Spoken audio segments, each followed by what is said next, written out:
En cas d'erreur ou de doute sur la bénédiction. Donc on est toujours sur les lois de Hamotzi. Si l'on a récité la bracha Rishona Boremine Mezonot, qui crée les différentes sortes de nourriture, pour consommer du pain et ensuite la bénédiction Men Shalosh, en tant que bracha Harona, on est quitte de son obligation. Car même si certains décisionnaires ne sont pas de cet avis, nous nous en tenons au grand principe selon lequel, en cas de doute sur la nécessité de réciter une bénédiction, il est obligatoire de s'abstenir de réciter cette bénédiction. Donc en cas de divergence. Si l'on a récité Boré Peria Adama, qui crée les fruits qui poussent sur la terre, pour consommer du pain, on est quitte.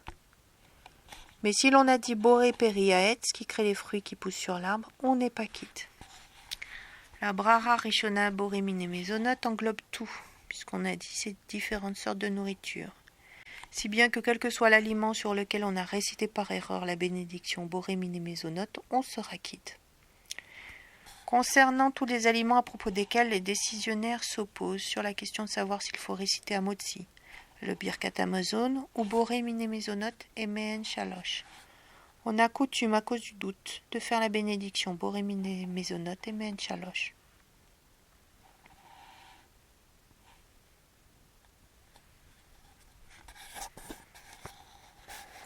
Si l'on n'est pas certain d'avoir récité la bracha Rishona Hamotzi et qu'on veut malgré tout continuer de manger, voilà ce que l'on fera. On récitera en pensée la bénédiction Hamotzi, sans même prononcer les mots.